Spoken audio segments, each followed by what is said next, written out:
Hey everybody, welcome back. I hope you're having a great week. This week we're doing sort of a part 2 to last week. So last week I talked about several considerations you should keep in mind as you're planning your publication date as an indie author. So comps, seasonal considerations, targeting your market, your own personal schedule, everything like that. If you haven't had a chance to check it out, I highly recommend you start there first.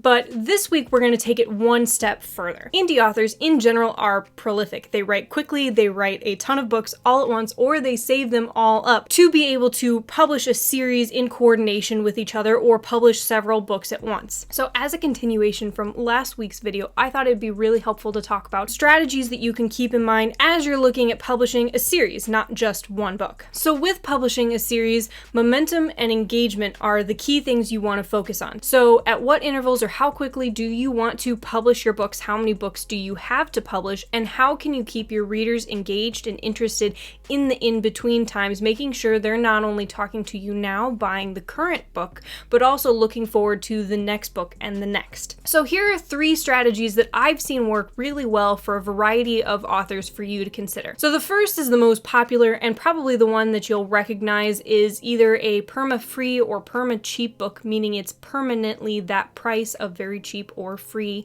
out there, published at whatever time you feel works best, with a rapid release of book 2 next to keep the readers engaged, and then planning the book series release schedule regularly thereafter. This is a great hook. People love free or really cheap books. If you have a really fabulous book 1 that has a phenomenal hook, this can be a really great way for you to go to get new readers into your series and really carry them through to the next books, not only for obviously the story, but also then you can raise the price as you go, making more money as they dive further and further in. This also gives you great opportunity for a lot of promo and outreach because, again, obviously people love to hear about not only new books that they can dive into, but something that's not going to be a huge investment to them in the beginning. So this can be a great way to start out, especially if you're a new author. But the only thing I do caution authors on is doing this for a really long time or doing this too often, because it can devalue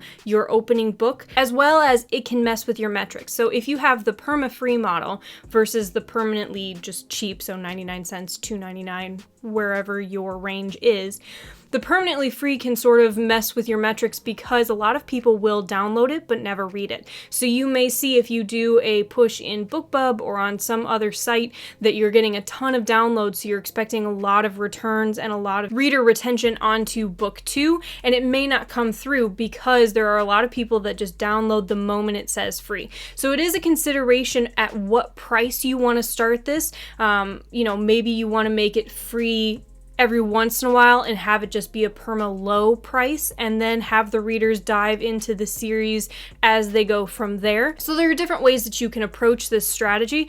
Either way, I've seen this work phenomenally well for a lot of authors. It's something that's very popular and it can be a really great way to go. Like I said, especially if you're new and you're wanting people to dive in and they don't yet have that reader-author trust yet. The next strategy is 3 books in 3 months, or just a rapid release publication schedule. So it could be 5 books in 5 months, or however many books you have saved up. This is a great strategy because you can have a lot of push leading into book 1, and then you have a very short time in between the books to be able to push the next book to the reader. So they don't have to wait very long. There's low chance that they're going to forget the next book is coming out soon, and you'll be able to keep them engaged and, again, keep that momentum moving. So you can have that, 1, 2, 3, boom, boom, boom, get them really hooked into that series, and then plan your next series, or have the next 3 books come out in a couple months. You can sort of vary it how your schedule and how your writing schedule works, but having that group rapid publication schedule can really give you the momentum to get them not only reading the series, but really into the series, really invested,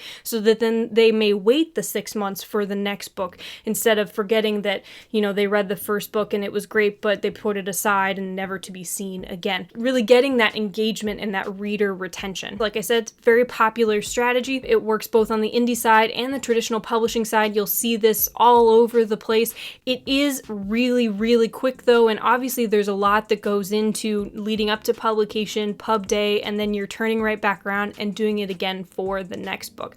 So it's a consideration to make sure you can do that multitasking and that you can give each piece of the process it's due, that no piece is suffering, so you're still able to keep writing, keep engaging with your readers, and keep talking to your publicity and your marketing team, or if you're doing all that publicity and marketing, making sure that nothing's going to suffer and have to be put aside completely for 3 months, because then you're going to feel that piece missing on the other end. You want to make sure by doing this strategy, you're getting the benefits of it, but it's not hurting you in the long run. So make sure you can do both those things at once. So the third successful strategy that I've seen is an every other month publication.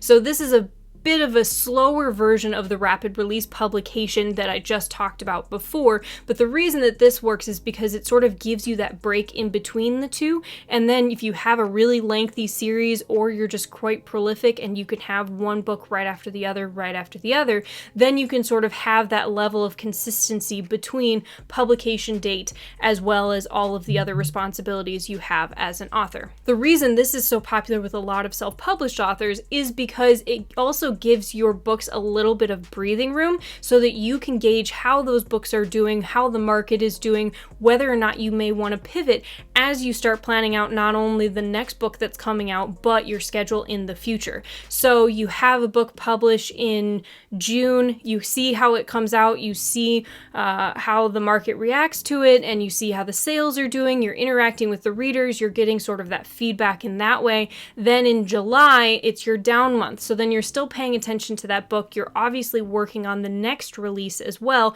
but you're able to take that time to pay attention to what the ramifications are of the information that you received, of all the analytics you have of the previous month, of the previous several months, to be able to make informed decisions moving forward. And then you're gearing up for the next month, and then the next book comes out in August. So it's sort of like a wave. And then you continue on that schedule for however long you have content or however long you're comfortable, and you sort of make it work obviously with your schedule, as well as the biggest key with this strategy is consistency. So this is a strategy that works really well if maybe you've written a couple of books ahead of time and you can keep up that writing schedule while doing these publications, or maybe you just have a really quick writing style that you can keep these books moving. This strategy, unlike the other two that can be sort of confined, isolated as just a single strategy for a series, this is more a strategy overall, having books come out continuously. So then you're making it a habit for your readers to recognize, oh, their book will most likely be out next month, and you're gaining that trust.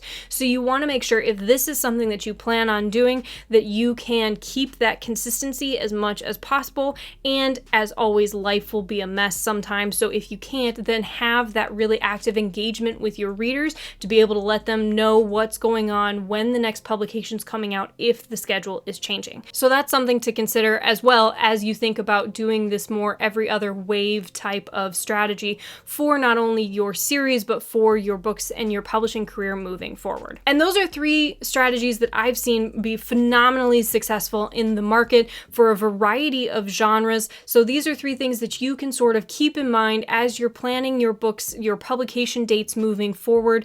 Now, it's all trial and error. So some of these may work really well for some people and not for others. So it may be something that you have to sort of play with and see what works well this time and see what might work differently the next time. Hopefully this has been helpful. If you have any questions, or hey, if you've seen any other strategies that you absolutely loved and think I should talk about, I would love to hear from you. Don't forget to like, comment, and subscribe below. It really helps the channel. And until next week, keep writing.